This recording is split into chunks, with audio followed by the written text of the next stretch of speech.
ہم نے پڑھا ہوا ہے کہ بڑے جانور میں 7 حصے ہیں اور چھوٹے میں 1 ہے. 1 سے زیادہ ہوگا تو قربانی ضائع، 7 سے زیادہ حصے ہو گئے تو قربانی ضائع. تو ابا جی یہ نہیں کہہ سکتے کہ بکرا پورے گھر کی طرف سے میں قربان کر رہا ہوں. اگر یہ بول دیا اور قربان کر دیا تو ضائع ہو جائے گا، گوشت بھی کھا نہیں سکتے، صدقہ کرنا پڑے گا. گھر میں 8 لوگ ہیں تو ابا جی یہ نہیں کہہ سکتے کہ یہ گائے پورے گھر کی طرف سے ہے، سب کی قربانی ضائع ہو جائے گی اور گوشت بھی صدقہ کرنا پڑے گا. دوسرا یہ ہے کہ جتنے بھی شرکا ہیں ان کا مسلمان ہونا ضروری ہے. 7 شریک ہو سکتے ہیں بڑے جانور میں، لیکن ان سب کا مسلمان ہونا ضروری ہے. کوئی بھی کافر اگر آپ کی قربانی میں شامل ہوگا، سب کی قربانی ضائع ہو جائے گی، گوشت بھی صدقہ کرنا پڑے گا. ہم تو گھروں میں ہی کر رہے ہوتے ہیں، شرکا بنا رہے ہوتے ہیں، تو گھر میں تو سارے ہی مسلمان ہیں. یہ مسئلہ تب آتا ہے جب پارٹنرشپ میں جانور خریدے جائیں.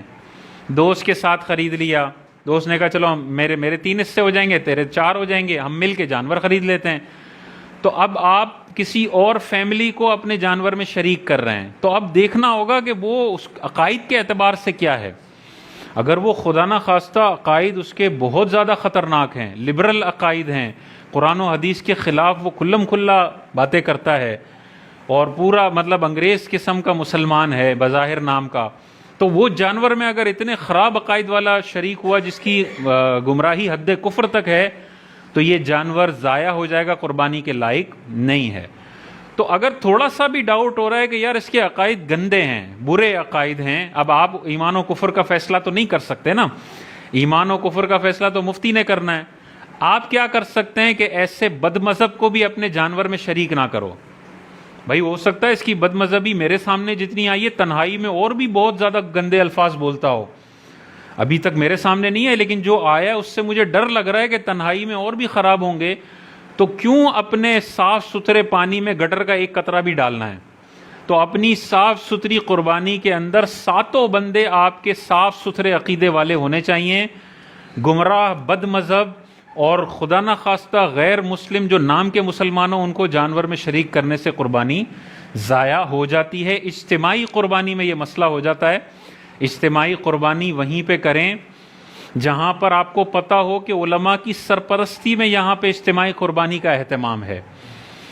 بعض اوقات دنیاوی ادارے بھی اجتماعی قربانی کرنا شروع کر دیتے ہیں، ہاسپٹل بھی کر رہے ہیں، جن کی سرپرستی کسی عالم سے نہیں ہو رہی ہوتی، وہ خود ہی ڈاکٹر صاحب بھی فیصلہ کر رہے ہوتے ہیں یہ 6 میں سے یہ فلانے کو دے دیں، یہ 7 اس کے حصے ہو گئے. تو وہ جو جاہل قسم کے لوگ اجتماعی قربانی کر رہے ہیں، وہ تو پھر ہو سکتا ہے قادیانی کو بھی دے رہے ہوں حصے اور خطرناک گندے عقائد والوں کو بھی دے رہے ہوں. تو جو آپ نے اجتماعی قربانی کے لیے ادارہ سلیکٹ کرنا ہے وہ بھی صحیح العقیدہ علماء کا ادارہ ہونا چاہیے، جو یہ ساری احتیاطیں کر کے پھر آپ کا جانور قربان کریں. دوسرا، سب کی نیت ثواب کی ہونی چاہیے. جتنے بھی 7 شرکا ہیں ان کی نیت ہونی چاہیے کہ میں اللہ کی رضا کے لیے قربانی کر رہا ہوں. اب چاہے وہ واجب قربانی کی نیت ہو، چاہے نفلی قربانی کی نیت ہو، چاہے وہ عقیقے کی نیت ہو، یہ ساری ثواب کی نیتیں ہیں. تو ان سب نیتوں کے ساتھ اگر کوئی آپ کے جانور میں شریک ہوتا ہے تو آپ کی قربانی ہو جائے گی. لیکن کوئی کہتا ہے کہ میں نے اپنا جانور تو خرید لیا ہے، لیکن تمہارے پاس چلو ایک حصہ پڑا ہوا ہے، گوشت مجھے دے دینا، میں حصہ لیتا ہوں، مجھے گوشت دے دینا. قربانی کی نیت نہیں ہے، اس کی کیا نیت ہے کہ مجھے گوشت چاہیے. تو اگر گوشت کی نیت کے ساتھ کوئی آپ کے جانور میں شریک ہو گیا تو یہ قربانی پھر کسی کی بھی نہیں ہوگی، بقیہ 6 کی بھی نہیں ہوگی. آپ کسی دوست کو اپنے جانور میں پارٹنر بنا رہے ہیں تو اس سے کہیں کہ بھائی آپ نے قربانی کی نیت کرنی ہے، آپ نے صرف گوشت کے حصول کی نیت نہیں کرنی، یا صرف مجھے سپورٹ کرنے کی نیت نہیں کرنی کہ تم پورا نہیں لے سک رہے، چلو 2 حصے میرے لکھ لو، میں پیسے دے دوں گا، اور دل میں صرف یہ ہے کہ دوست کو سپورٹ کر رہا ہوں، قربانی تو میں نے اپنی کر لی ہے، یہ ضائع ہو جائے گی قربانی، یہ دھیان میں رکھنا ہے. تیسرا، اس میں جیسے ابھی میں نے بتایا عقیقہ اور قربانی جمع ہو سکتے ہیں.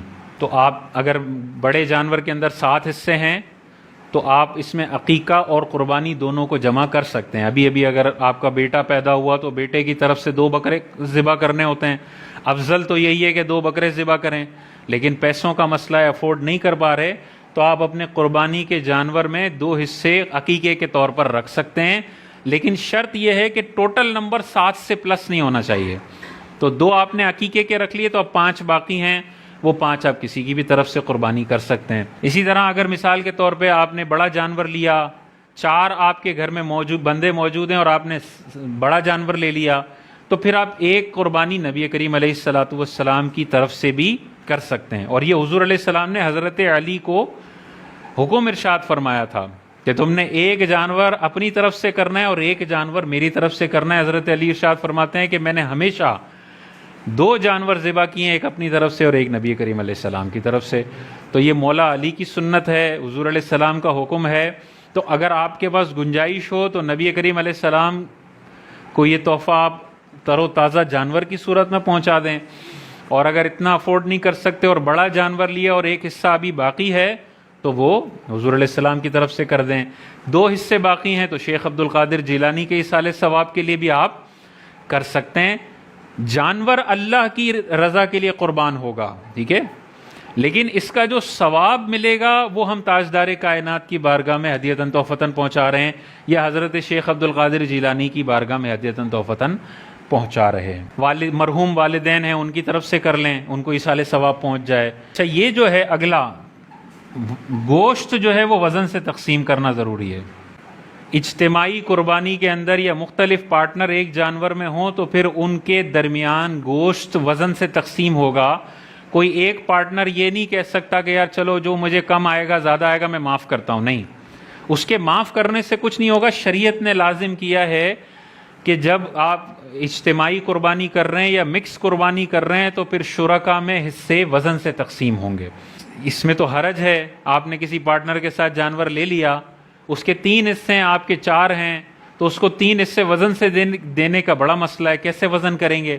تو پھر علماء یہ ارشاد فرماتے ہیں کہ آپ 7 حصے کر لیں اپنے اندازے کے حساب سے، اور ہر حصے میں تھوڑی تھوڑی کلیجی ڈال دیں، یعنی گوشت کے علاوہ کوئی اور جنس اس میں شامل کر لیں، کلیجی، پائے، اس طرح کی مغز وغیرہ شامل کر لیں، سب کے اندر کچھ نہ کچھ۔ تو ہوگا یہ کہ ادھر جو گوشت اگر زیادہ چلا گیا ہے تو وہ دوسرے حصے کی کلیجی کے مقابلے میں آ جائے گا۔ جب جنس بدل جاتی ہے تو سود والا مسئلہ وہاں پر نہیں آتا۔ یہ حرام اس لیے ہے کہ جب ہم جنس کا تبادلہ ہو رہا ہو تو دونوں جگہ وزن برابر ہونا چاہیے۔ گندم کو گندم کے بدلے اگر ایکسچینج کیا جا رہا ہے تو ادھر 2 کلو ہے تو ادھر بھی 2 کلو ہونی چاہیے، ادھر 3 کلو ہے ادھر 2 کلو ہے تو یہ 1 کلو سود میں جائے گا، حرام ہوگا۔ لیکن ادھر 2 کلو گندم پلس 1 پاؤ چاول ہیں اور سامنے 3 کلو گندم ہے، اب اس کو چینج کیا جا رہا ہے، اب بالکل حلال ہوگا۔ اگر یہ 1 پاؤ چاول نہ ہوتے تو یہ سودا حرام ہوتا کہ جو 1 کلو اضافی لیا جا رہا ہے یہ سود ہے، ٹھیک ہے۔ لیکن جب میں نے 2 کلو گندم کے ساتھ 1 پاؤ چاول ملا لیے تو اب یہ حلال ہوگا۔ 2 کلو گندم 2 کلو کے بدلے اور 1 پاؤ چاول 1 کلو گندم کے بدلے، اور ان دونوں کی جنس مختلف ہے۔ جب جنس مختلف ہو تو وزن میں کمی بیشی، 10 کلو چاول کو 5 کلو گندم کے بدلے لینا بالکل حلال، لیکن 10 کلو چاول کو 10 کلو چاول کے بدلے اگر چاول کے بدلے لے رہے ہیں تو پھر وزن میں کمی بیشی نہیں ہو سکتی۔